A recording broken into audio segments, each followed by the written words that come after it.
chapter 6. Buksan po natin ang Biblia sa Josue, chapter 6.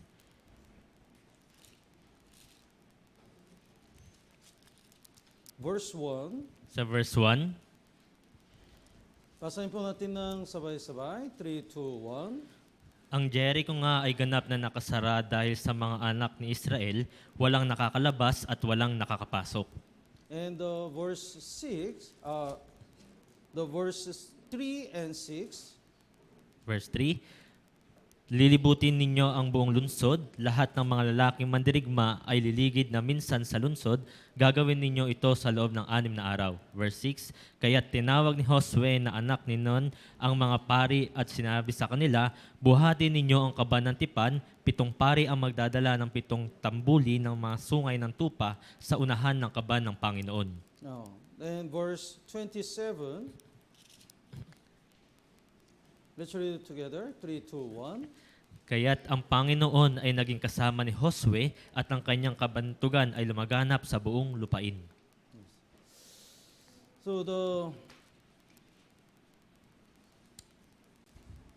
today we're gonna learn the lesson through the Joshua chapter 6. Ngayon po, pag-aaralan po natin yung aral dito sa Josue chapter 6. So I'll explain the background first. Ipapaliwanag ko po yung mga kaganapan dito. And when we learn how Israel people conquered the Jericho, we can learn how to win the spiritual battle. Kung malalaman natin kung paano sinakop ng mga Israelita yung Jericho, ngayon din malalaman natin kung paano tayo magtatagumpay sa mga espiritual na paglalaban. Jericho is the strong city. Yung lunsod ng Jericho ay napakalakas na lunsod. But when the Israel people obeyed and followed the commandment of God, they conquered the Jericho. Subalit nung mga Israelita ay sumunod sa mga kautusan ng Diyos, na nagapi nila yung bayan ng Jericho. So from the destruction of Jericho, we can learn the secret of the victory. Kaya sa pagkawasak ng Jericho, malalaman natin ano yung sikreto ng pagtatagumpay. So I'll explain the background first. Ngayon, ipapaliwanag ko yung background. After Exodus, Israel people came to land of Canaan. Pagkatapos ng Exodo, yung mga Israelita ay napunta na sa lupain ng Kanaan. And they sent the 12 spies. At nagpadala sila ng 12 mga espiya. Then after observation, the 10 spies says, we are grasshopper and they are giant. Sa pagmamasid nila doon sa lupain ng Kanaan, sabi ng 10 espiya, tayo lamang ay gaya ng mga tipaklong at sila yung mga higante. So it's impossible to conquer the land of Canaan. Kaya napaka-imposible na sakupin natin yung lupain ng Kanaan. But only Joshua and Caleb said, they are our bread. Subalit tanging si Josue lamang at si Caleb yung nagsabi na sila yung mga hininga lamang. If God is with us, we can conquer them and we can win. Kung tayo kasama natin yung Diyos, kaya natin sakupin sila at tayo magtatagumpay. But Israelite follow the 10 spies. Subalit yung mga Israelita sumunod doon sa sinabi ng 10 espiya. So they are so fearful and complain. Kaya labis silang natakot at nagrereklamo. They didn't believe the power of God. Hindi sila naniniwala sa kapangyarihan ng Diyos. That's why God didn't allow them to conquer the land of Canaan. Kaya nga hindi sila pinahintulutan ng Diyos na sakupin yung lupain ng Kanaan. God just let the Israel people wandering in the wilderness for 40 years. Hinayaan lamang sila ng Diyos na umikot doon sa ilang sa loob ng 40 taon. So we have to learn. God doesn't work with the unbelievers. Kaya dapat ninyong matutunan ito na hindi kumikilos yung Diyos sa mga hindi nananampalataya. That God doesn't work with the complainer. Hindi kumikilos yung Diyos sa mga nagrereklamo. If we don't believe the power of God, God will not work in us. Kung hindi tayo naniniwala sa kapangyarihan ng Diyos, yung Diyos ay hindi kikilos sa atin. So after 40 years, the new generation was born and the old generation all died. Kaya sa pagkatapos ng 40 taon, may bagong mga lumabas na mga henerasyon at yung lumang henerasyon ay namatay. They never know Egypt. Hindi nila alam yung Ehipto. And for 40 years, they learned how much God is powerful. At sa loob ng 40 taon, natutunan nila kung gaano makapangyarihan ang Diyos. So with these people, God start to conquer the land of Canaan. Kaya sa pamamagitan ng mga taong ito, yung Diyos ay nagpasimulang sakupin yung lupain ng The Kanaan. first battle is the Jericho. Yung unang pakikipagdigma nila ay sa Jericho. That's why this battle is very important. Kaya ngayon pakikipagdigma dito sa Jericho ay napaka-importante. The Jericho is the strong city. Yung bayan ng Jericho ay napaka-makapangyarihang bayan. This is Israel. Narito yung Israel And here is the Galilee Lake. at nandito yung Galilee Lake And here is the Jordan River. at yung Jordan River, And here is the Dead Sea. yung Dead Sea naman. God didn't bring the Israel people here. Yung Diyos, hindi sila pinahintulutang dalhin sila sa lugar na yan. Intentionally, God brought to the Israel people here. Sinadya ng Diyos na dalhin sila doon sa lugar na yan. The Jericho is here.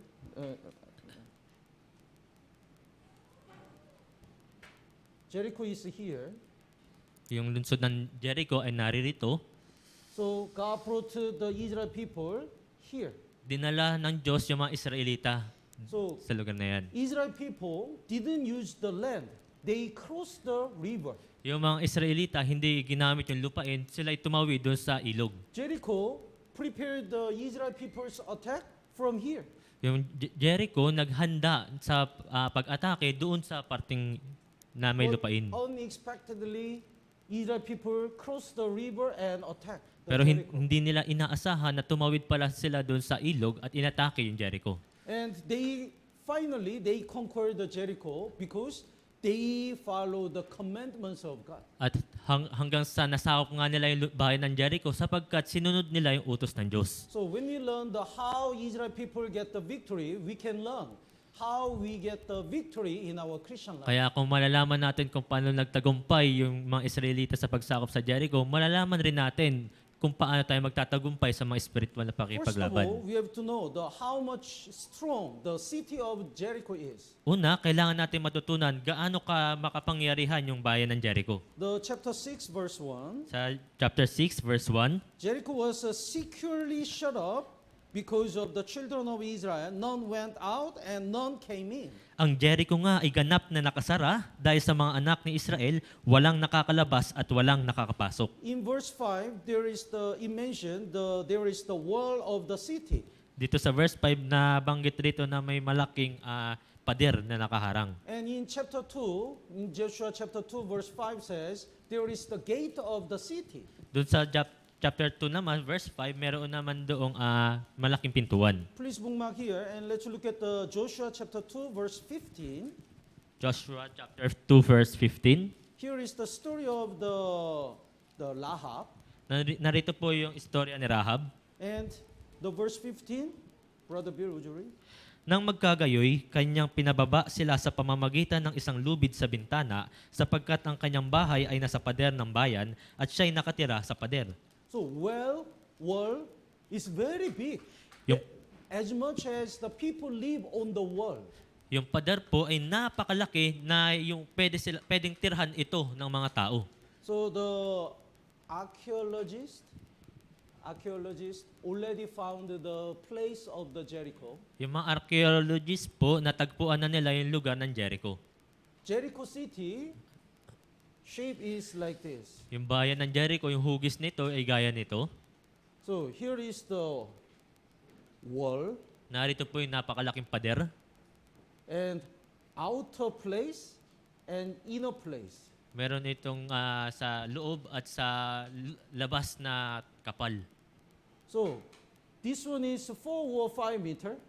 Yung kapal nito ay nasa 4 to 5 meter. And this one is also 4 or 5 meter. Gayon din po sa loob may 4 to 5 meter. So people live here and inside here. Kaya yung mga tao ay naninirahan sa taas nito at gayon din sa loob. So to conquer the Jericho, according to the chapter 2 verse 15, Lahab lived here. Para gaya ng nabanggit sa chapter 2 verse 15, si Rahab nakatira doon sa taas ng pader. On the wall. Sa loob ng pader. Oh. So in order to conquer the Jericho, they have to destroy this first wall and second wall. Para masakop nila yung bayan ng Jericho, kailangan nilang wasakin yung una at ikalawang mga pader. So from the bottom is almost 8 or 10 meter. Kaya sa loob, mula sa labas hanggang loob, yung kapal talaga nito ay nasa 8 hanggang 10 metro. And they shut all the gate and nobody came in, nobody go out. Nakasara lahat ng mga pintuan, walang makakapasok o ni makakalabas. So it looks like a very strong city. Kaya mukha talaga itong napakalakas na bayan. It seems like nobody can conquer this city. Para bang walang makakasakop nitong bayan na ito. We also, in our Christian life, we also have the Jericho. Tayo rin po sa ating buhay, meron ding bayan ng Jericho. What's your Jericho? Ano yung Jericho mo? What's your Jericho city? Ano kaya yung bayan ng Jericho mo? Sometimes our flesh is Jericho. Minsan ang ating laman ang ating Jericho. We decide to stop our sins.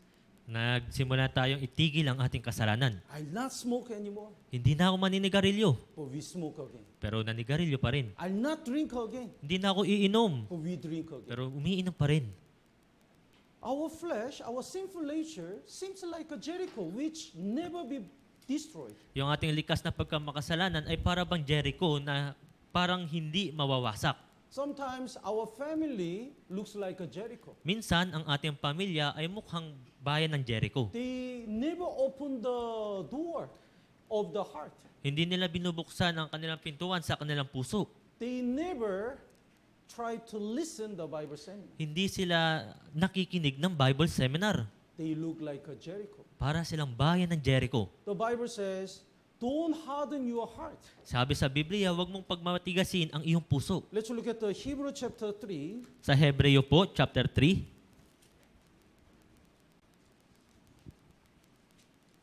Hebrew chapter 3, verses 7 and 8. Hebreo chapter 3, verse 7 at 8. Would you read? Kaya't gaya ng sinasabi ng Espiritu Santo, ngayon, kung marinig ninyo ang kanyang tinig, huwag ninyong papagmatigasin ang inyong mga puso, gaya ng sa paghihimagsik, gaya ng sa araw ng pagsubok sa ilang. The Bible says, today, if you hear His voice, what is the voice of God? Ngayon, sinabi rito, ngayon, kung marinig ninyo ang kanyang tinig, ano yung boses ng Diyos? God already declared, it is finished. Sinabi na ng Diyos, tapos na. Your sins were already redeemed and you can go to heaven now. Lahat ng iyong mga kasalanan ay natubos na at ikaw ay makakapunta na sa langit. We cannot pay the penalty of our sin, but Jesus already paid the penalty of all our sins. Hindi natin kayang bayaran ang mga kabayaran sa ating mga kasalanan, subalit si Jesus, binayaran na ito sa lahat ng ating mga kasalanan. This is a gift of God. Ito po ay regalo ng Diyos. This is amazing love. Ito ay nakakamanghang pag-ibig. This is unconditional love. Ito ay walang kondisyon na pag-ibig. So Bible says, just believe it. Don't harden your heart. Sinabi sa Biblia, panampalatayaan mo lamang ito, huwag mong matigasin ang iyong puso. But people's heart is so hard. Subalit yung puso ng mga tao ay napakatigas. They don't like to listen. Ayaw nilang makinig. They don't like to believe and receive the gift of God. Ayaw nilang maniwala at tanggapin ang regalo ng Diyos. So they keep insisting they want to go to heaven by their effort and work. Pinagpipilitan nila na makakapunta sila sa langit sa pamamagitan ng kanilang pagsusumikap at mga gawa. After Bible seminar, when we counsel, some people's heart is still hardened. Pagkatapos ng Bible seminar, kapag nagka-counseling na, may mga ilan na napakatigas pa rin ang kanilang mga puso. They never give up their own thoughts. Ayaw nilang iwaksi ang kanilang mga sariling ideya. That's why they cannot get salvation. Kaya nga hindi sila maliligtas. The verse 15, today, if you will hear His voice, do not harden your hearts as in the rebellion. Sabi sa verse 15, ngayon, kung marinig ninyo ang kanyang tinig, huwag ninyong pagmatigasin ang inyong mga puso na gaya ng sa paghihimagsik. Chapter 4, verse 7. Basahin po natin ng sabay-sabay. 3, 2, 1. Siya ay muling nagtakda ng isang araw, ngayon, na pagkatapos ng ilang panahon ay sinabi sa pamamagitan ni David, gaya ng sinabi noong una, ngayon, kung marinig ninyo ang kanyang tinig, huwag ninyong papagmatigasin ang inyong mga puso. So Bible keeps saying that, do not harden your hearts. Paulit-ulit na sinasabi ng Biblia na huwag ninyong papagmatigasin ang inyong mga puso. But still so many people harden their heart and close the door. Subalit napakarami pa rin tao ang nagmamatigas sa kanilang mga puso at isinasara ang kanilang mga pintuan. They are our Jericho. Yun yung ating bayan ng Jericho. And to some brethren, the Jericho is the many problems in their life. Sa ilang mga kapatid, yung kanilang bayan ng Jericho ay yung napakarami nilang problema sa kanilang buhay. Sometimes the relationship with other family members or other brothers and sisters is broken. Minsan, yung kanilang relasyon sa kanilang mga brothers at sisters, sa kanilang mga pamilya, ay sira. Even though we try to have the fellowship, they don't like. Kahit naisin natin magkaroon ng fellowship, ayaw nila. Sometimes we have a financial problem or many problems. Minsan, may problema sa salapi at napakarami pang mga problema. We think, how can I solve this problem? Iniisip natin, paano kaya natin ito malulutas? It looks impossible. Napaka-imposible. They are our Jericho. Yun yung ating bayan ng Jericho. So everyone has a Jericho. Bawat isa sa atin mayroong bayan ng Jericho. But God commands us, conquer the Jericho. Pero inuutos sa atin ng Diyos, sakupin natin ang bayan ng Jericho. And God give us the instruction how to conquer the Jericho. At binigyan tayo ng instruction kung paano natin sasakupin yung bayan ng The Jericho. first way is holiness. Yung unang paraan ay yung pagpapakabanal. It seems like the battle to the war to Jericho starts from the Joshua chapter 6. Yung para bang yung umpisa ng pakipaglaban sa bayan ng Jericho ay nandoon sa Joshua chapter 6. But actually, it starts already from Joshua chapter 3. Pero sa katunayan, nagsimula na po ito sa Joshua chapter 3. Let's go back to Joshua. Balik po tayo sa Josue. Please bookmark in the Joshua. Joshua chapter 3, verse 1. Sa Josue po, chapter 3, verse 1. Would you read? Kinaumagahan, maagang bumangon si Josue at kasama ang lahat ng mga anak ni Israel ay umalis sa Shittim at dumating sa Jordan. Sila'y nagkampo muna doon bago tumawid. So they came to Jordan, right? Kaya nagpunta sila doon, di ba, sa Jordan? But Ilog Jordan. Didn't immediately cross the Jordan River. Pero hindi sila nagmadaling tumawid doon sa Ilog Jordan. They stayed here for 3 days. Nanatili muna sila doon sa loob ng 3 araw. And they prepared the war. At naghanda sila sa pakipagdigma. What do you prepare if you have a war? Ano yung inihahanda ninyo kapag kayo papasok sa isang digmaan? In the world view, we have to prepare the weapon, we have to train our soldiers. Dito sa mundo natin, kailangan nating maghanda ng ating mga armas, ng mga sundalo. But war of God is different. Pero yung digmaan sa Diyos ay naiiba. The first thing we have to prepare for the spiritual war is holiness. Yung unang kailangan nating ihanda sa pakikipagdigmaan sa espiritual ay yung pagiging banal. Because God doesn't use the unclean vessel. Sapagkat hindi ginagamit ng Diyos yung mga maruruming kagamitan. So, even though they have to rush to conquer the Jericho, God says, stop, stay here. Kahit na sila'y nagmamadali na pumasok doon sa bayan ng Jericho, sinabi sa kanila ng Diyos, tumigil kayo, huminto muna kayo dyan. And God didn't command to prepare the weapon or train the soldiers. Hindi iniutos ng Diyos na maghanda sila ng mga armas at magsanay ng mga sundalo. Chapter 3, verse 5. Sa chapter 3, verse 5, Basahin po natin ng sabay-sabay. 3, 2, 1. at sinabi ni Josue sa bayan, magpakabanal kayo sapagkat bukas ay gagawa ng mga kababalaghan ang Panginoon sa inyo. Sanctify yourself. Magpakabanal kayo. You have to cleanse yourself. That's the first thing you have to prepare for this war. Kailangan ninyong linisin ang inyong sarili. Yan yung una ninyo dapat na ihanda sa pakikipagdigma. Then, for tomorrow, if you sanctify yourself, for tomorrow, the Lord will do wonders among you. Sapagkat bukas ay gagawa ng mga kababalaghan ang Panginoon sa inyo. So first thing we have to prepare in our spiritual war is holiness. Kaya yung una dapat nating ihanda ay yung pagiging banal. So if you want to know what is the holiness, you can see the Leviticus chapter 11. Kaya kung aalamin ninyo ano yung pagpapakabanal, tingnan ninyo sa Levitico. Leviticus chapter 11. Sa Levitico chapter 11, Here are clean animals and unclean animals. meron po dito marurumi at malilinis na hayop. The verse 3, Sa verse 3 po, verse 2 and 3.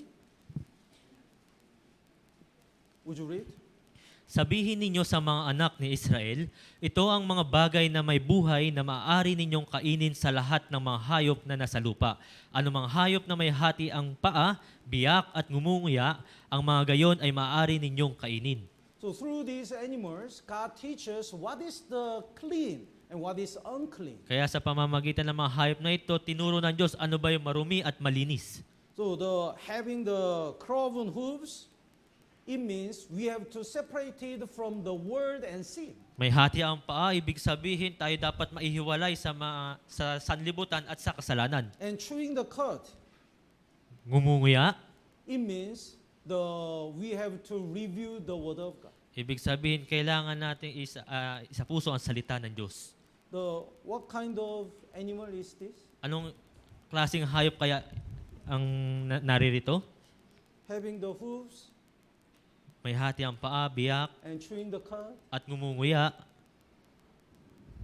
Carabao. Carabao baka- is very strong, Yung kalabaw po, napakalakas. but he only eat the grass. Pero tang kinakain niya lamang yung damo. But even though there is no food, he is keep chewing. Kahit na wala naman siyang kinakain, ngumunguya siya at ngumunguya. He is chewing the cud. Siya'y ngumunguya. So even though he eat the grass, he observed all the nutrition from the grass. Kaya nga kahit na damo lamang ang kanyang kinakain, lahat ng nutrients doon sa damo na yon ay napupunta sa kanya. So even though we learn the word of God, Wednesday sermon, Lord's Day sermon, any word of God, we cannot digest once. Kaya kung kahit nakikinig tayo ng mga sermon, ng Wednesday sermon, Sunday sermon, hindi natin ito makukuha lahat. But when we chew the cud, when we review again and again, it becomes ours. Pero kung paulit-ulit natin itong pakikinggan, ito'y magiging atin.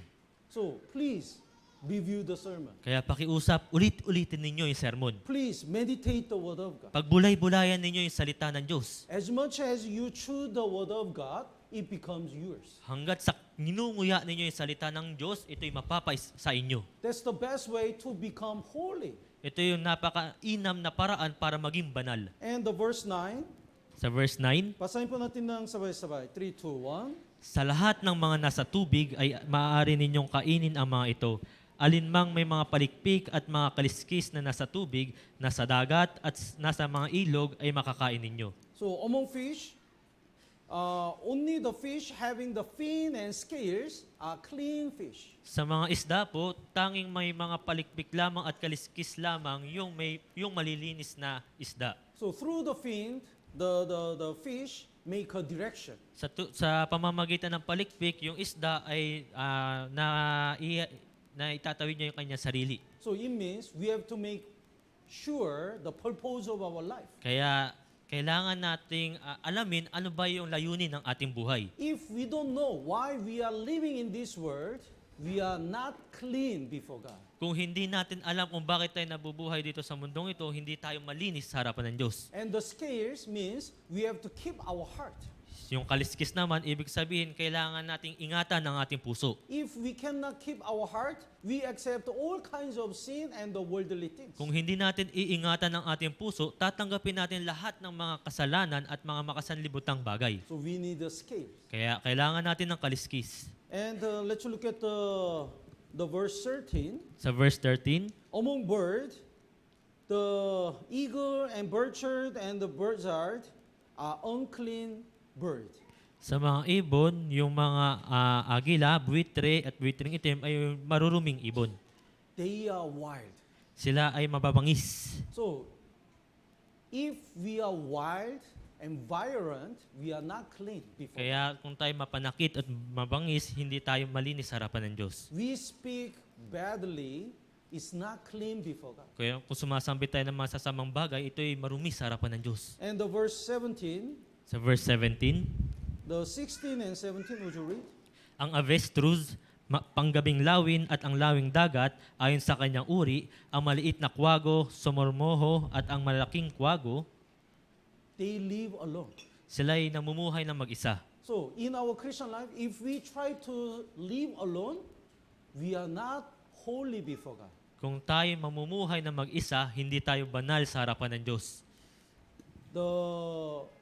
some brethren are very shy to say hello, even to say hello, even to join the fellowship.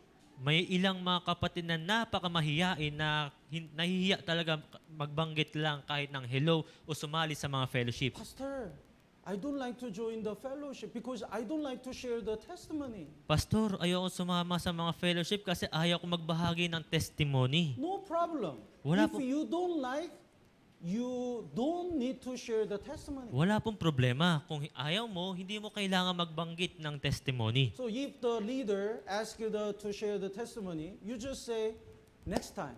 Kung yung leader tinuro ka, sasabihin mo na lamang, next time.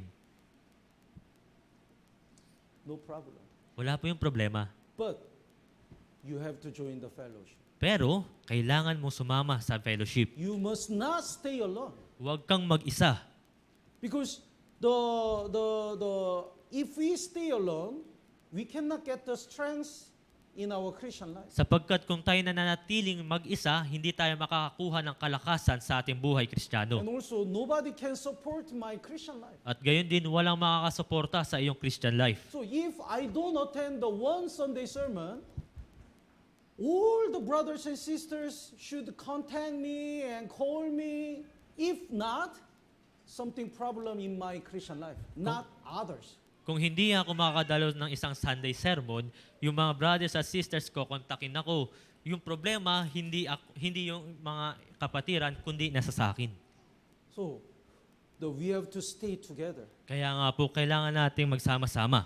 And the Leviticus chapter 11 verse 19, Sa Levitico chapter 11 verse 19, basahin po natin ng sabay-sabay, 3, 2, 1.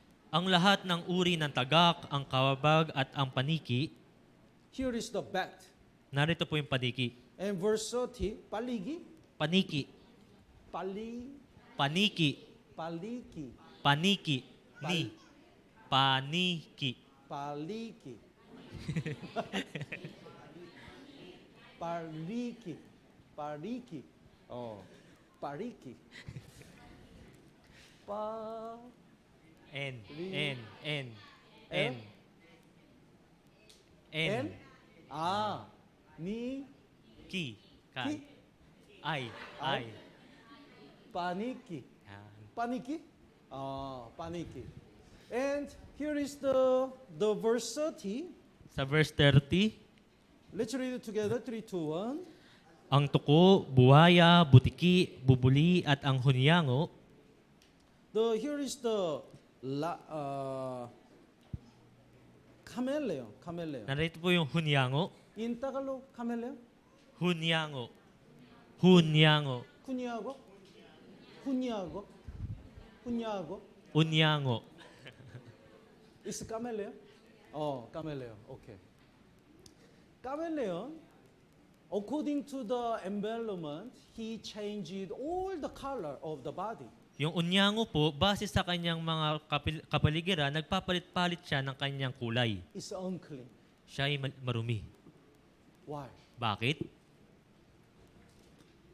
Christian must be Christian even though the situation is changing. Yung Kristiyano po, dapat maging Kristiyano kahit yung sitwasyon niya ay nagbabago. But if when we meet our friend, we act like a worldly friend. When we work in the workplace, we look the different person. Only in the church, if we look like a Christian, we are like a chameleon and paniki. Pero kung tayong mga Kristiyano ay nakikitagpo sa ating mga kaibigan at namumuhay na parang makasanlibutan, gayon din sa ating mga trabaho, kung gayon tayo ay parang unyango.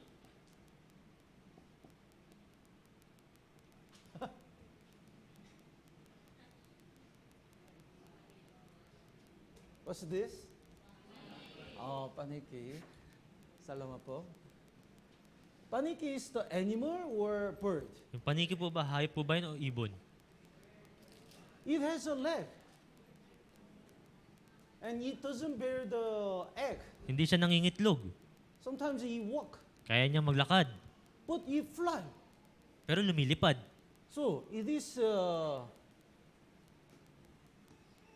it has a four legs. Meron So, siyang apat na mga is binti. it the animal or bird? Hayop po ba siya o ibon? Very confused. Nakakalito, di ba? There is a story. The kingdom of bird and kingdom of animal fought. Sa kaharian po ng mga ibon at mga hayop ay naglaban-laban sila. When the bird win, the bat stayed in the bird kingdom. Yung nanalo yung mga ibon, yung paniki po ay nanatili doon sa kanilang kaharian. They said, "You have a four legs. You are animal." Sabi nila, may apat kang binti, hayop ka. He said, "No, look at my wing. I'm bird." Hindi po, tingnan ninyo yung aking mga pakpak, ibon ako. But later, the kingdom of animal got win. Pero sa katagalan, yung kaharian ng mga hayop ay nagtagumpay. Then he moved to the animal Kaya side. lumipat siya doon sa mga hayop. They said, "You are the bird." Isa kang ibon. "No, I'm not bird. Hindi, Look at my four legs. hindi ako ibon. Tingnan ninyo yung aking mga binti. I'm an animal." Isa akong hayop. So he moved here and there. Palipat-lipat siya. He changed his side here and there again and again. Nagbabago-bago siya kung saan nagtatagumpay. Later, the bird and animals make the peace. Sa katagalan, yung mga hayop at mga ibon ay nagkaroon ng kapayapaan And they knew what the bat did. at nalaman nila ano yung ginawa ng paniki. So he didn't have the space to stay here. Wala na siyang pwesto para manatili pa roon. That's why still now, they are living in the cave. Kaya hanggang ngayon, siya'y nanatili doon sa mga kuweba. Don't, joke lang. It looks like you are really believing. Kaya pala. So it means we have to live as a Christian no matter what happens. Ibig sabihin lang po, kailangan natin mamuhay bilang isang Kristiyano anuman ang mangyari. Not like a chameleon, not like a paniki. Hindi gaya ng mga hunyango at paniki. Depending on the situation, if we change it, our identity again and again, it's not clean. Na nakadepende ang ating pagkakakilanlan sa mga sitwasyon, hindi po yun tama. So the first thing we have to prepare to conquer our Jericho is holiness. Yung unang bagay na kailangan nating ihanda para masakop natin yung bayan ng Jericho ay yung ating pagpapakabanal. And let's go back to Joshua chapter 3. Balik po tayo sa Josue chapter 3. Second thing we have to do is the faith and the obedience. Ikalawa na kailangan nating gawin ay ang pananampalataya at ang pagsunod. Chapter 3, verse 13. Sa chapter 3, verse 13, So after God cleans Israel people, God commanded like this. pagtapos na linisin ng Diyos yung mga Israelita, iniutos ng Diyos sa kanila, You bring the Ark of the Covenant in the Jericho River, ikaw ay magdala ng, the Jordan River, kayo ay magdala ng kabanatipan doon sa Jordan River, and the other people follow. at yung ibang mga tao ay susunod. Then they really believe this word. That's why they obey.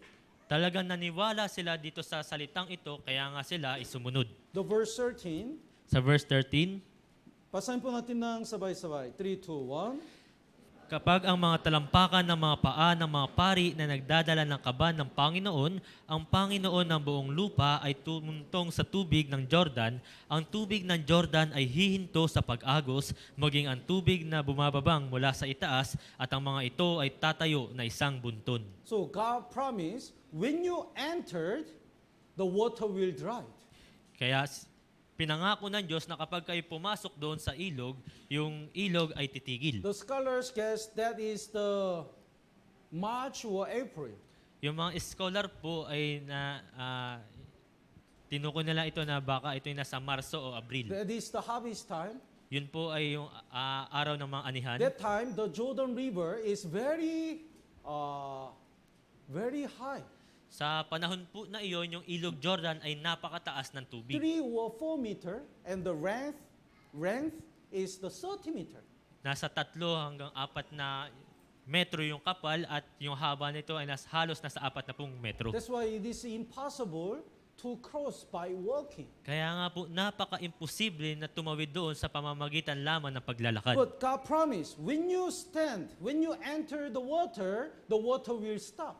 Pero ipinangako ng Diyos na kapag yung kanilang talampakan ay naroon na sa ilog ng Jordan, ito ay titigil. Because Israel people really believed the verse 13, they obeyed in verse 14. Dahil sila ay talagang naniniwala dito sa verse 13, kaya sumunod sila dito nga sa verse 14. The verse 14, let's read it together. 3, 2, 1. At nangyari nang umalis ang bayan sa kanilang mga tolda upang tumawid sa Jordan, nasa unahan ng bayan ang mga pari na nagdadala ng kaba ng tipan. Oh. And verse 16, let's read it together. 3, 2, 1. Ang tubig na bumaba mula sa itaas ay tumigil at naging isang bunton na malayo sa Adam, ang bayang nasa tabi ng Zaretan, samantalang ang umaagos tungo sa dagat ng Araba na dagat ng asin ay ganap na nahawi, at ang bayan ay tumawid sa tapat ng Jericho. Yes. So, if we really believe the word of God and promise of God, we can obey. Kaya kung tayo naniniwala sa salita ng Diyos at sa pangako ng Diyos, tayo makakasunod. That's the second thing we need to get the victory. Yun po yung ikalawang bagay na kailangan natin ihanda para magkaroon ng In pagtatagumpay. Joshua chapter 6, Sa Josue chapter 6, verse 2, sa verse 2, when they conquered the Jericho city, God promised, verse 2, nung nasakop na nila ang bayan ng Jericho, pinangako ng Diyos sa kanila narito sa verse 2, the Lord said to Joshua, see, I have given Jericho into your hand. at sinabi ng Panginoon kay Josue, tingnan mo, ibinigay ko na sa iyong kamay ang Jericho. It still seems like a very strong city. Ito'y para bang napakamakapangyarihang bayan. But God said, I already have given the Jericho into your hand. Pero sinabi ng Diyos, ibinigay ko na sa iyong kamay ang Jericho. And God commanded the verse 3 and 4. At iniutos ng Diyos sa verse 3 at 4, Basahin po natin ng sabay-sabay. 3, 2, 1. lilibutin ninyo ang buong lunsod, lahat ng mga lalaking mandirigma ay liligid na minsan sa lunsod. Gagawin ninyo ito sa loob ng 6 na araw. Ang 7 pari ay magdadala ng 7 tambuli ng mga sungay ng tupa sa unahan ng kaban, at sa ika-7 araw ay inyong paliligiran ng 7 ulit ang bayan at hihipan ng mga pari ang mga tambuli. Yeah. So God didn't ask other things. You just march around the Jericho. Wala nang iniutos sa kanila ang Diyos, tanging ikutin nyo lamang yung bayan ng Jericho. Maybe if they don't believe this promise, they'll complain. Baka kung hindi sila maniniwala sa pangakong ito, magrereklamo sila. We just marched around the city.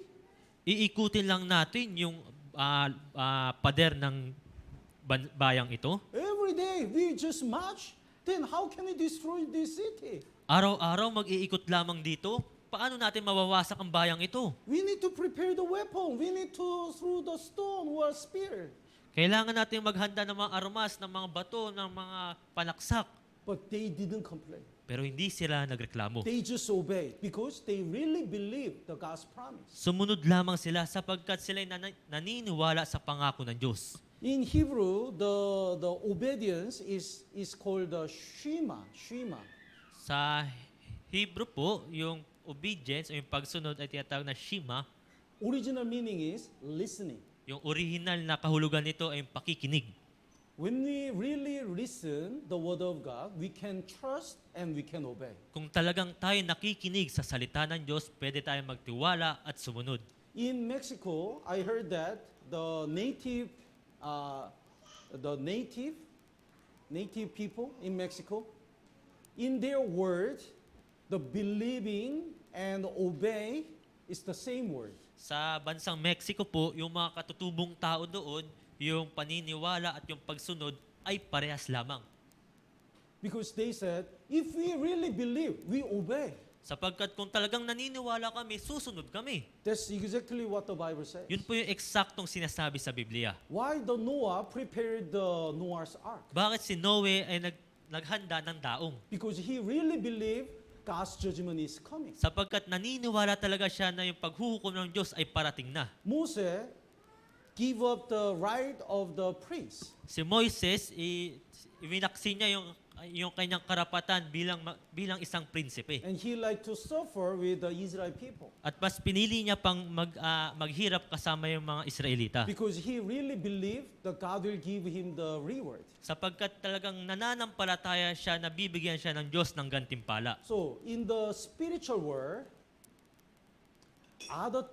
before we prepare the other things, we have to prepare the holiness and the faith and the obedience. Kaya nga po sa espiritual na pakikipagdigmaan, kailangan muna nating ihanda ang pagpapakabanal, pananampalataya at ang pagsunod. Let's look at the 1 Samuel chapter 17. Sa unang Samuel chapter 17, 1 Samuel chapter 17, unang Samuel chapter 17,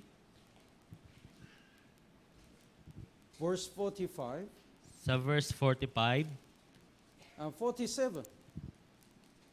verse 47 po. David is a small boy, Si David po ay isang maliit na bata. and Goliath's height is almost 4 meters. Subalit si Goliath naman ay halos nasa 4 na metro ang taas. And that time, the David and Goliath fought. At nung panahon na yon, si David at si Goliath ay naglaban. And David said, the verse 47, basahin po natin ng sabay-sabay. 3, 2, 1. At upang malaman ng buong kapulungang ito na hindi nagliligtas ang Panginoon sa pamamagitan ng tabak o ng sibat, ang labanang ito ay sa Panginoon at ibibigay niya kayo sa aming kamay. So David really believed in the Lord's battle, we don't need the spear or sword are not important. Kaya si David po ay talagang naniniwala na yung laban ng Panginoon na ito, kaya yung tabak at yung mga sibat ay hindi mahalaga. He really believed. If he believed the promise of God and obeyed, he will get the victory. Tunay siyang nananampalataya na kapag siya'y sumunod sa pangako ng Diyos at sumunod, siya'y magtatagumpay. So the verse 49, Sabay. basahin po natin ng sabay-sabay. 3, 2, 1. Ipinasok ni David ang kanyang kamay sa kanyang supot at kumuha roon ng isang bato at itinerador. Tinamaan ng Filisteo sa kanyang noo at ang bato ay bumaon sa kanyang noo at pasubsob siyang bumagsak sa lupa. Yes. Through the one small stone, he killed Goliath. Sa pamamagitan lamang ng maliit na bato, napatay niya si Goliath. So it was impossible. Ito po ay napaka-imposible. But God made something impossible possible. Pero ginawa ng Diyos yung imposible na posible. Jericho city was a strong city, Yung bayan Jericho ay napakalakas na bayan. but by marching around the Jericho, the Israel people destroyed the Jericho. Subalit sa paglilibot lamang nito sa pader na ito, nawasak yung pader So ng if you bayan. want to solve your problem, if you want to evangelize the people like a Jericho, please believe the promise of God and obey God. Kaya po kung nais ninyong resolbahin ang inyong mga problema, mag-evangelize ng mga tao, kaya pakiusap, sumunod lamang kayo sa pangako ng Diyos at maniwala. It seems like marching the Jericho is not connected to the destruction of Jericho. Yung pagmamarcha po paikot sa pader ng Jericho ay para bang hindi naman ito nakakasira. Like this, the obeying the word of God we cannot connect obeying the word of God with the saving our people Gaya or po- solving our problem. Gaya po nito, para bang hindi natin maiko-connecta yung pagsunod lamang sa salita ng Diyos para ma-resolve yung ating problema at But- pag-evangelize. But this is God's way. Pero ito yung paraan ng Diyos. When we believe the God's promise and obey, God will solve our problem. Kung naniniwala tayo sa pangako ng Diyos at susunod, bibigay sa atin ng Diyos yung tagumpay. When we obey God, God will guide our people to get salvation. Kapag sumunod tayo sa Kanya, yung Diyos gagabayan yung mga tao para maligtas. And let's go back to Joshua chapter 6. Balik po tayo sa Josue chapter 6.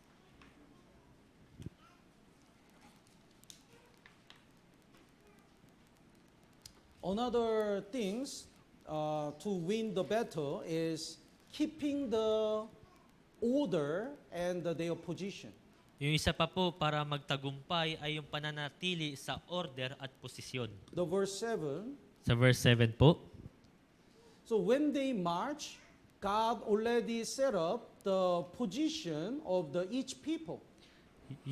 Nung sila'y naglalakad paikot, inihanda na ng Diyos yung kanilang mga posisyon. So verse 7, Sa verse 7, basahin po natin ng sabay-sabay. 3, 2, 1. at kanyang sinabi sa bayan, sumulong kayo at lumakad sa palibot ng lunsod at palakarin ninyo ang mga lalaking may sandata sa unahan ng kaban ng So Panginoon. first of all, God allowed the people who are armed. Una, pinahintulutan ng Diyos na maunang maglakad yung may mga sandata. The Joshua chapter 4 says they are the men of the Reuben and the men of God and the half of the tribe of the Manasseh. Sa Josue The chapter Joshua chapter 4 verse 12, Josue po chapter 4 verse 12, 12 and 13. sa verse 12 at 13, Would you read? ang mga anak ni Ruben at ang mga anak ni Gad at ang kalahating lipi ni Manases ay tumawid na may mga sandata sa harapan ng mga anak ni Israel, gaya na sinabi ni Moises sa kanila. So God sent these people who are armed first. Ipinauna ng Diyos yung mga taong ito na may mga armas. And let's go back to Joshua chapter 6, Sa chapter 6, verse 8. verse 8, And next one is the priest. sumunod yung mga pari. Would you read? Nang makapagsalita na si Josue sa bayan, ang 7 pari na may dalang 7 tambuli na mga sungay ng tupa sa harapan ng Panginoon ay lumakad na pasulong at hinipan ang mga tambuli at ang kaban ng tipan ng Panginoon ay sumunod sa kanila. And then the Ark of the Covenant. At sumunod yung kaban ng tipan. And then the other Israel people. At pagkatapos yung ibang mga Israelita. Verse 9, let's read it together. 3, 2, 1. Ang mga lalaking may sandata ay nauna sa mga pari na humihihip ng mga tambuli at ang bantay sa likuran ay sumusunod sa kaban habang ang mga tambuli ay patuloy na hinihipan. So it means there is the order. Ibig sabihin, merong order. When the church keep the order, when we keep the order which God set up, we can win the battle. Kung pinanatili natin yung pagkakasunod-sunod na iniayos ng Diyos, tayo po'y mananalo sa digmaan. So we have all different position in the church. Meron po tayong iba't ibang posisyon dito sa church. Pastor, leader, among leaders, there are different positions. We have a ministry. We have our own position. May pastor, may leader, sa mga leader may mga kanya-kanya posisyon at may mga ministry. When we keep our position and when we do our best in our place, we get the victory. Kung papanatilihin natin ang ating posisyon at gagawin ang abot ng ating makakaya, tayo magtatagumpay. Let's look at the 1 Corinthians chapter 12. Tignan po natin sa unang Korinto, chapter 12.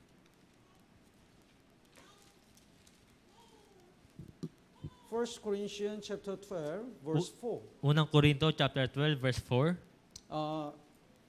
Let's go to verse 12. Verse 12. Verse 12 po. 1 Corinthians chapter 12, verse 12. Basahin po natin ng sabay-sabay. 3, 2, 1.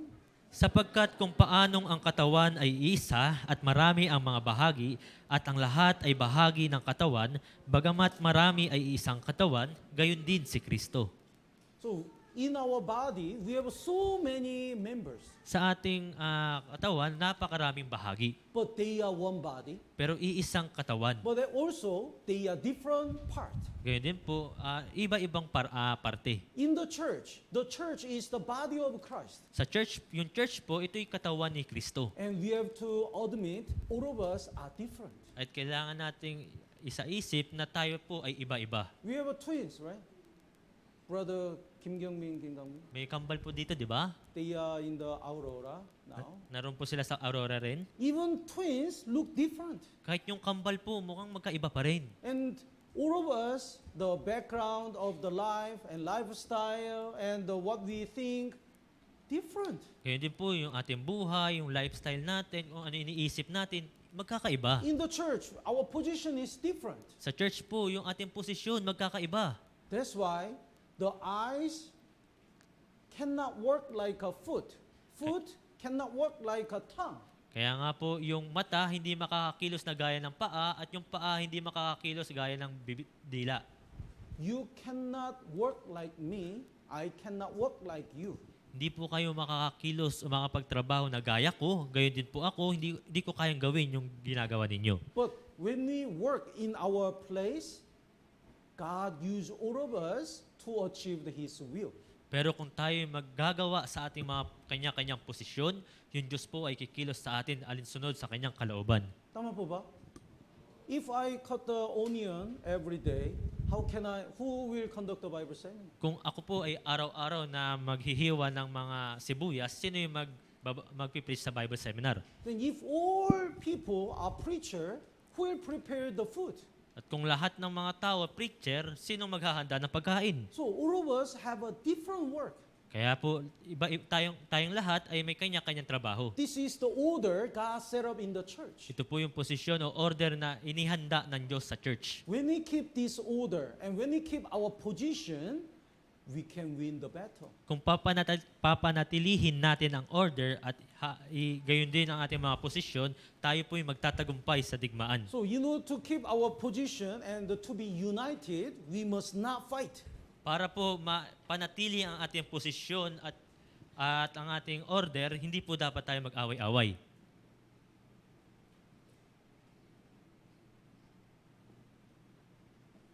Snake. Yung ahas po, Ask ko. It has a part, right? meron po siyang parte, di ba? The head and the tail. Yung ulo, yung buntot. The head says, I'm always tired. Yung ulo sasabihin, pagod na ako. But tail said, I'm more tired. I always follow you. Pero sasabihin ng buntot, mas pagod ako sa'yo, lagi ako sumusunod sa'yo. If I don't push the ground, you cannot go forward.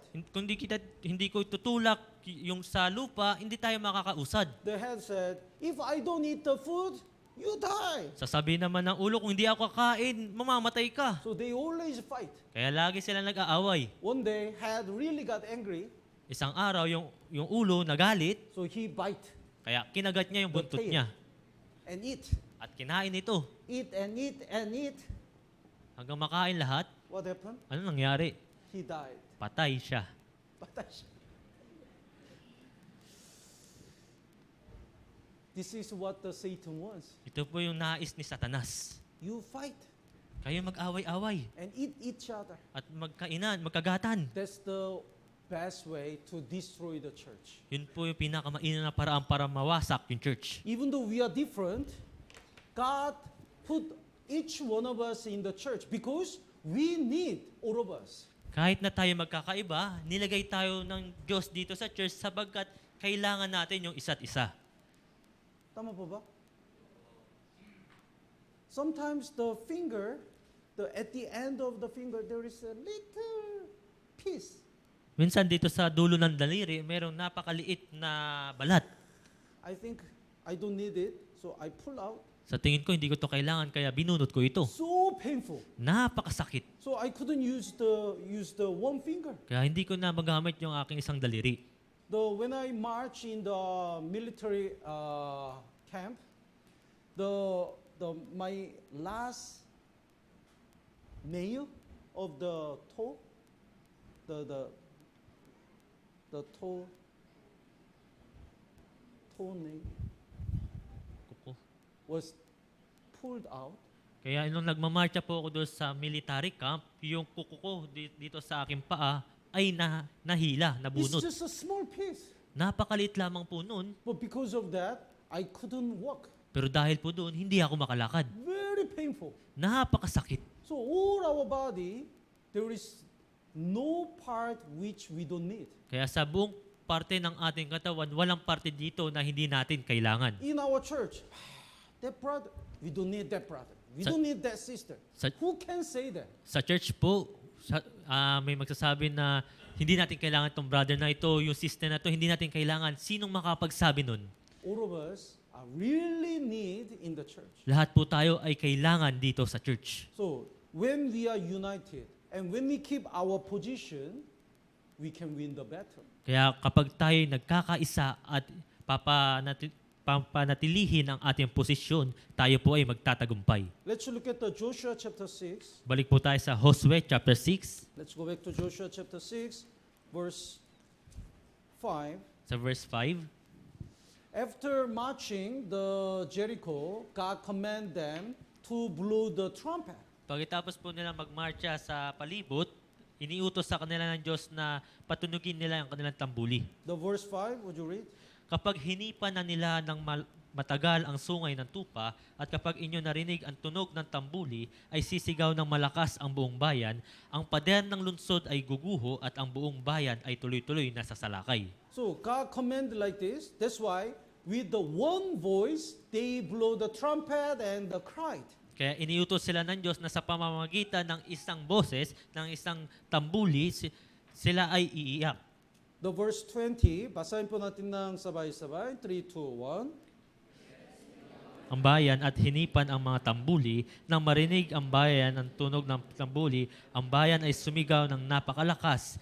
Ang pader ay gumuho, kaya't ang bayan ay lumusob sa lungsod. Ang bawat lalaki ay tuloy-tuloy na pumasok sa kanila at sinakop ang lungsod. Yes. So, what do you think? When they blew the trumpet, they make the one harmony where each one of us blew the indifferent.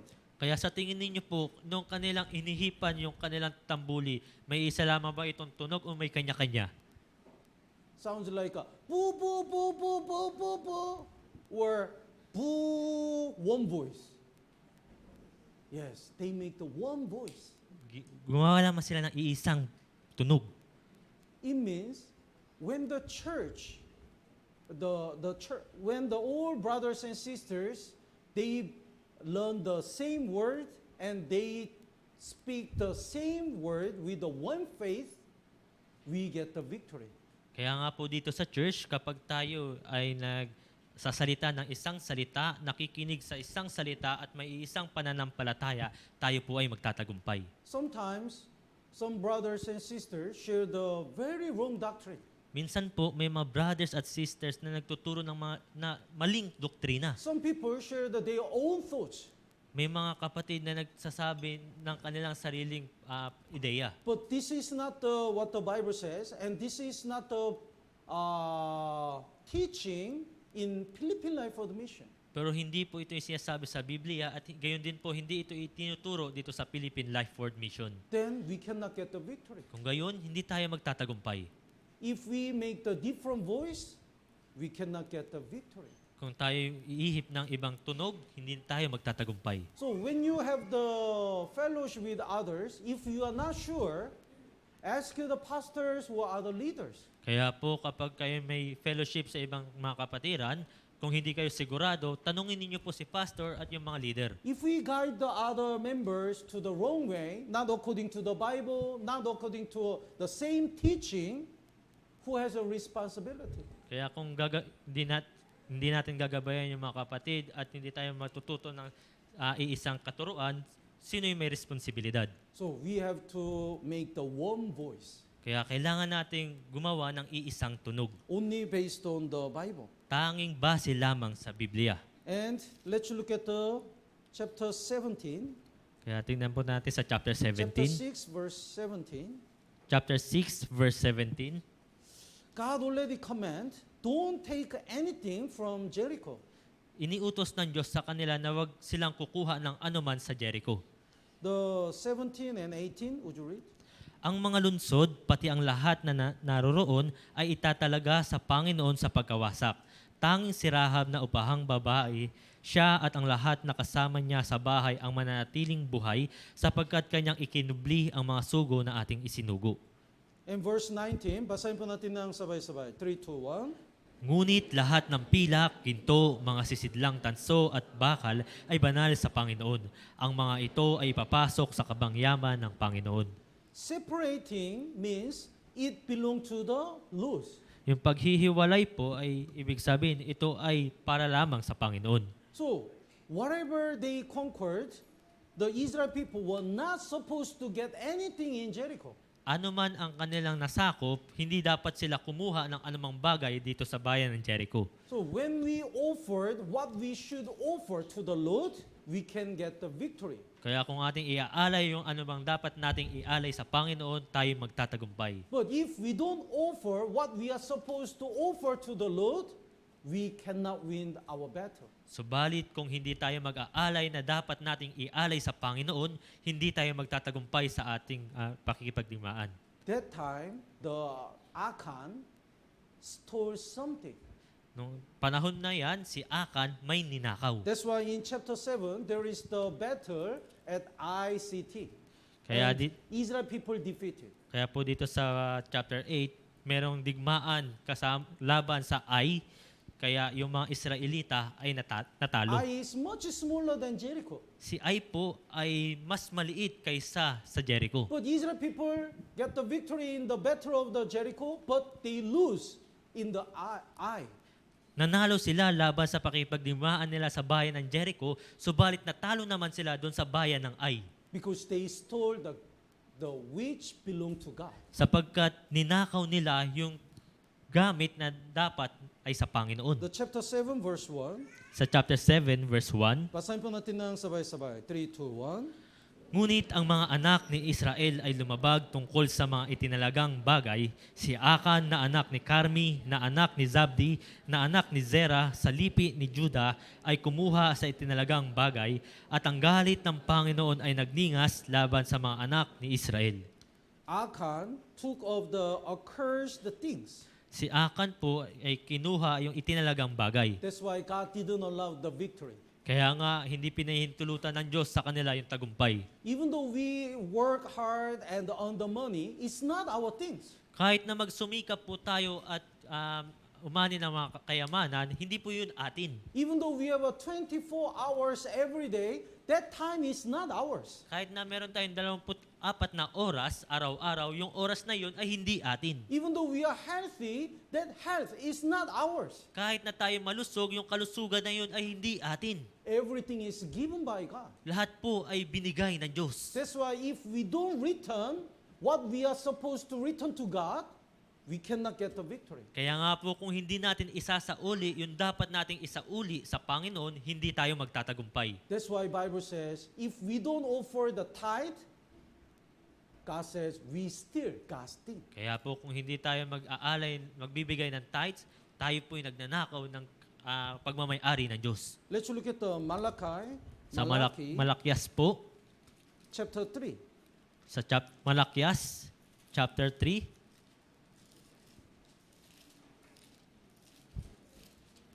Verse 8.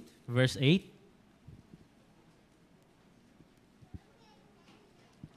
The last Bible in Old Testament. Yung huling aklat po dito sa Lumang Tipan.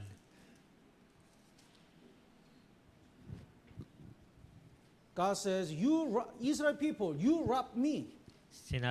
Sabi dito, nanakawan, kayong mga Israelita, ninanakawan ninyo ako. Then they said, will a man rob God? Kaya sinabi nila, nanakawan ba ng tao ang Diyos? Then God says, if you don't offer the tithe and offerings, you rob me. Kung hindi kayo nagbibigay ng mga alay at mga tithes, kayo'y nagnanakaw sa akin. The verse 8, basahin po natin ng sabay-sabay. 3, 2, 1. Nanakawan ba ng tao ang Diyos? Gayunmay ninanakawan ninyo ako. Ngunit inyong sinasabi, paano ka namin ninanakawan?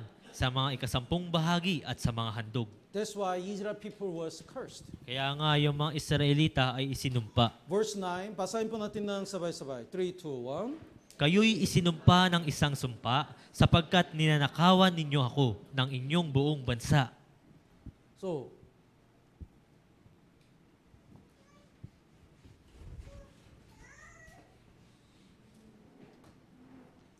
tithe means when we earn the 10,000, actually 10,000 is all belong to God. Yung 10,000 po ay para talaga pagmamay-ari ito ng Panginoon. But there's a sign that we believe that everything belong to God. We offer the 10% of our things. Pero bilang tanda na naniniwala tayo ng lahat ng bagay ay para sa Panginoon, tayo ay nagbibigay na 10%. So everyone can offer the tithe. Kaya bawat isa sa atin ay kayang makapagbigay ng tithe. If we earn the 10,000, we can offer 1,000. Kung tayo kumikita ng 10,000, magbibigay tayo ng 1,000. If we earn the 1,000, we can offer 100. Kung 1,000 yung kinikita mo, magbigay ka ng 100. If we earn the 100, we can offer 10 pesos. Kung kumikita ng 100, magbigay ka ng 10 piso. This is God's commandment. Ito po yung utos ng Diyos. So, as the sign that we really believe everything is given by God, we are supposed to offer the tithe. Bilang tanda po na lahat ng bagay ay galing sa Diyos, kailangan po natin magbigay ng tithe. If we don't offer what we are supposed to return, we cannot win the battle. Kung hindi po tayo maghahandog na dapat nating ihandog, hindi po tayo magtatagumpay.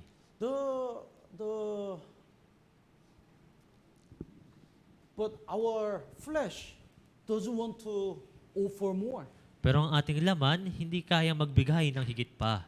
When we earn the 100, it's easy to offer the 10 peso. Kapag tayo kumikita lamang ng 100, napakadali na magbigay ng 10 piso. But when we earn the 100,000, it's difficult to offer the 10,000. Pero kung kumikita tayo ng 100,000 piso, napakahirap sa atin magbigay ng 10,000. But we must not forget why God blessed us this much. Pero wag po natin dapat kalimutan na bakit tayo pinagpala ng Diyos. Because God wants to test if we really return God's things to God again.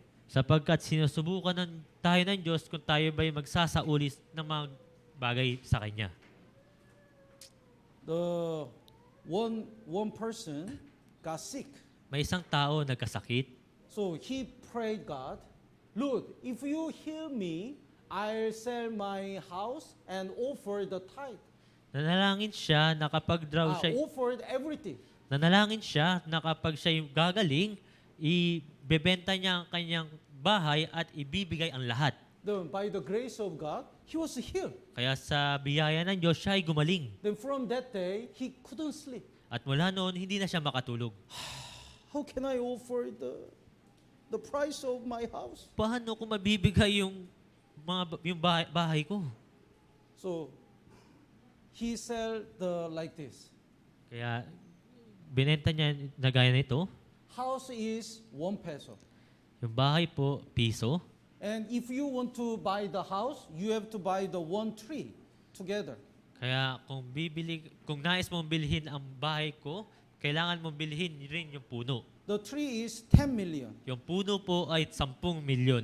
Then somebody bought it, Kaya may bumili and he said to God, Lord, this is the price of the house. at sinabi niya sa Diyos, Panginoon, ito po yung presyo ng aking bahay. I told you, I'll offer the price of my house. Sinabi ko po sa iyo na kapag ako'y gagaling, ibibigay ko ang lahat ng aking bahay. 10 million is the price of this tree. 10 milyon naman yung presyo ng puno. We have this kind of heart. May ganito tayong klaseng puso. Even though we received a lot of blessing and grace, we don't want to return. Kahit na nakatanggap tayo ng napakaraming pagpapala at biyaya, ayaw nating magsauli. That's the robbing God. Yun po yung pagnanakaw sa Diyos. How can we steal God?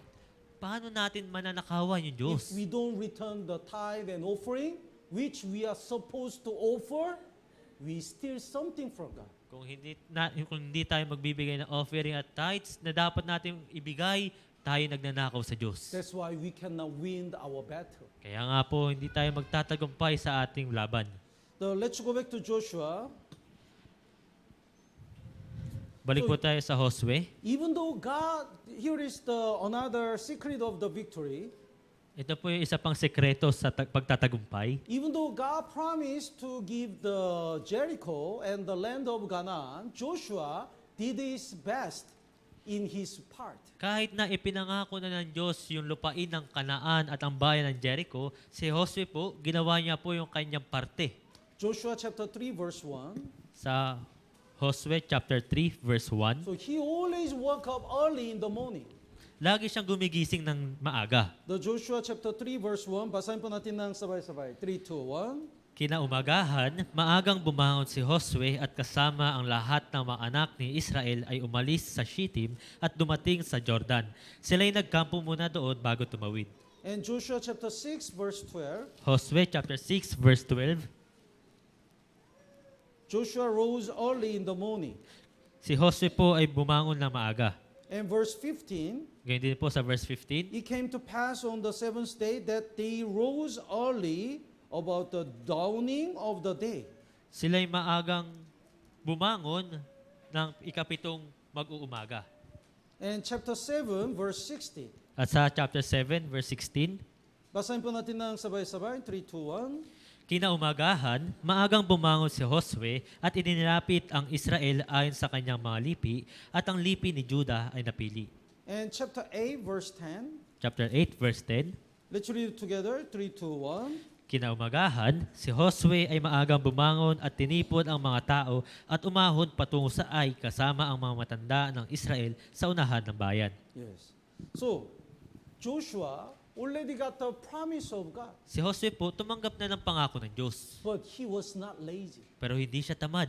In his part, he always woke up early and prepared what he has to do. Sa kanyang parte, lagi siyang gumigising ng maaga at ginagawa yung kailangan niyang gawin. So don't think like, God will help, God will save these people. I just trust in God. And if you don't do anything and the lazy, you cannot see the great work of God. Kaya po huwag po natin sasabihin na yung Diyos tutulong naman yan at ililigtas itong mga tao. Pero kung tayo'y magiging tamad, hindi tutulong sa atin yung Diyos. If we really believe the promise of God, we have to work diligent. Kung talagang tayo naniniwala sa mga pangako ng Diyos, kailangan natin kumilos na may kasipagan. Let's look at the Jeremiah chapter 48. Sa Jeremias po, chapter 48, Jeremiah chapter 48, verse 10.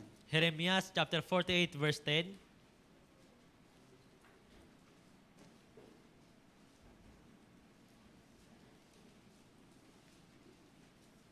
Jeremiah chapter 48, verse 10. Basahin po natin ng sabay-sabay. 3, 2, 1. sumpain nawa siya na may kapabayaang gumagawa ng gawain ng Panginoon at sumpain siya na itinuurong ang kanyang tabak sa pagdanak ng dugo. Yes, Bible says, cursed is he who does the work of the Lord deceitfully. Sinabi ng Diyos, ng Biblia, sumpain nawa siya na may kapabayaang gumagawa ng gawain ng So Panginoon. if we don't work hard in the work of God, we cannot get the victory. Kaya kung hindi tayo gagawa ng may kasipagan sa mga gawain ng Diyos, hindi tayo magtatagumpay. So today we learn the lesson in Joshua chapter 6. Kaya po ngayong araw, natutunan natin yung aral dito sa Josue chapter 6. The Jericho, everyone has a Jericho. Lahat tayo merong bayan ng Jericho. There are so many problems which look so strong. Napakaraming problema na sa tingin ay napakabigat And there are so many people who don't open their heart. at napakaraming tao na hindi binubukas ang kanilang Then how puso. can we get the victory? Kung gayon, paano tayo magtatagumpay? How can we save these people and how can we solve these problems? Paano natin maililigtas itong mga taong ito at mariresolba ang ating mga problema? The first, we should be holy. Una, dapat tayo maging banal. Second, we have to believe the promise of God and obey. Pangalawa, kailangan natin manampalataya sa pangako ng Diyos at sumunod. And we have to keep the order and stay in our place. At panatilihin dapat natin ang order at ang ating mga posisyon. And we have to offer what we are supposed to offer. At kailangan natin ibigay yung mga dapat nating ihandog. And we have to do our best in our place. At kailangan natin gawin ang abot ng ating makakaya sa ating mga lugar. Naintindihan po? Oh. So this year is almost finishing. Ngayong taon na to ay patapos na. How many weeks left? Ilang linggo na lamang ang natitira. 3 weeks. Do you remember our goal in 2023? Alam niyo po ba o naalala niyo pa ba yung goal natin ngayong taong 2023? 100, 200. 100, 200. So for 3 weeks, let's do our best to encourage all our members. Kaya sa natitirang 3 linggo, gawin po natin yung abot nating makakaya na ma-encourage yung mga kapatid. Then we can achieve the goal. Nang sa gayon, makamit natin yung goal. And I really hope and pray we continue to get the victory in our spiritual work. At ako po talaga ay umaasa na tayo magpapatuloy sa espiritual na pakipaglaban. Let's pray together.